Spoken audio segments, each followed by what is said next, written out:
तारीख, जगह और वो सन्नाटा जिसे चीरते हुए आसमान से यमदूत बनकर गिरे दर्जनों सुसाइड ड्रोन, धड़ाधड़ आग के गोले, धुआं, चीख पुकार और चंद मिनटों में राख में तब्दील होता दुनिया की महाशक्ति का सबसे महफूज ठिकाना।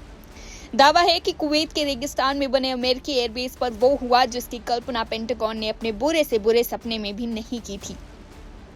तेहरान से गर्जना हुई है कि उसने अमेरिका की अली अल सलेम एयरबेस को शमशान बना दिया है। 6 लड़ाकू हैंगर पूरी तरह खाक हो चुके हैं। ढेर सारे अमेरिकी सैनिक ढेर हो चुके हैं। लेकिन ठहरिए, क्या सुपर पावर अमेरिका वाकई घुटनों पर आ गया है या फिर मिडिल ईस्ट की इस जंग में बोला गया है अब तक का सबसे बड़ा और सनसनीखेज महाझूठ? सबसे पहले जानिए ईरान का वो दावा जिसने वॉशिंगटन से लेकर तेल अवीव तक हड़कंप मचा दिया है। ईरान के इस्लामिक रेवोल्यूशनरी गार्ड यानी IRGC और उनके सरकारी मीडिया का दावा है कि उन्होंने चलाया ऑपरेशन नसर 2। निशाना था कुवैत में मौजूद अमेरिकी सेना की रीढ़ की हड्डी अली अल सलेम एयरबेस। ईरान के मुताबिक एक के बाद एक कई घातक ड्रोन सीधे अमेरिकन जेट्स के शेल्टर्स, मेंटेनेंस सेंटर्स और लॉजिस्टिक्स इमारतों पर जा टकराए। तेहरान का सीना ठोक कर कहना है कि 6 बड़े हैंगर जलकर कोयला हो चुके थे।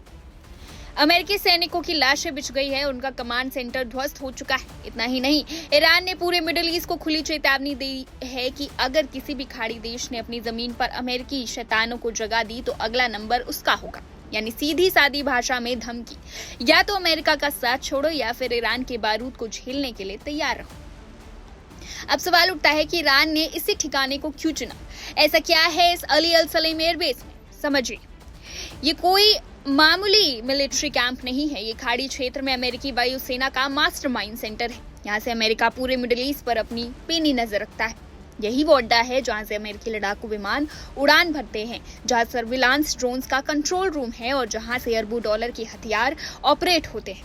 अगर ईरान का दावा सच है तो इसका मतलब है कि अमेरिका की आंखें फोड़ दी गई है, उसकी ताकत को अपाहिज कर दिया गया है। लेकिन क्या सचमुच अमेरिका इतना कमजोर निकला?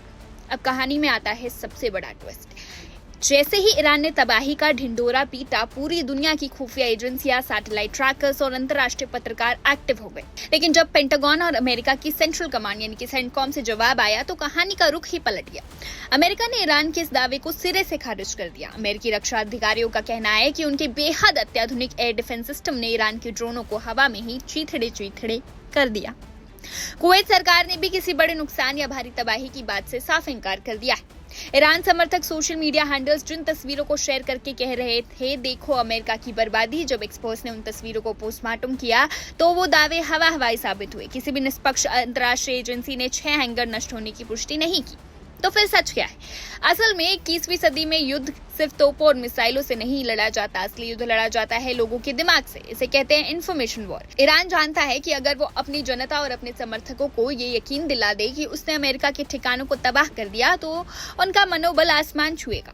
ये एक साइकोलॉजिकल स्ट्राइक होती है। वही अमेरिका कभी ये स्वीकार नहीं करेगा कि उसकी सुरक्षा में रत्ती भर भी सेंध लगी है, क्योंकि इससे उसकी वैश्विक साख मिट्टी में मिल जाएगी। यानी बारूद के धुएं के पीछे दावों का एक ऐसा माया जाल बुना जा चुका है जिसमें सच को खोजना बेहद मुश्किल बना दिया गया है। जमीन पर बारूद बरस रहा है और इंटरनेट पर दावों की तीर। लेकिन असली सवाल अब भी आपकी स्क्रीन पर तैर रहा है। क्या अली अल सलेम पर हुई ये हलचल तीसरे विश्व युद्ध की आहट है? क्या ईरान ने अमेरिका की उस नस पर हाथ रख दिया है जहां से अब महाविनाश का रास्ता खुलता है? या फिर ये सिर्फ युद्ध काल की एक और खोखली कहानी बनकर इतिहास के पन्नों में दफन हो जाएगी? सच जल्द ही हाई रेजोल्यूशन सैटेलाइट तस्वीरों के साथ सामने आएगा। लेकिन आपकी नजर में सच क्या है? क्या अमेरिका इस दावे के बाद शांत बैठेगा या मिडिल ईस्ट में अब तक का सबसे भयंकर बवंडर आने वाला है? अपनी राय नीचे कमेंट में जरूर लिखिएगा। निष्पक्ष और बेबाक खबरों के लिए बने रहिए वन इंडिया हिंदी के साथ।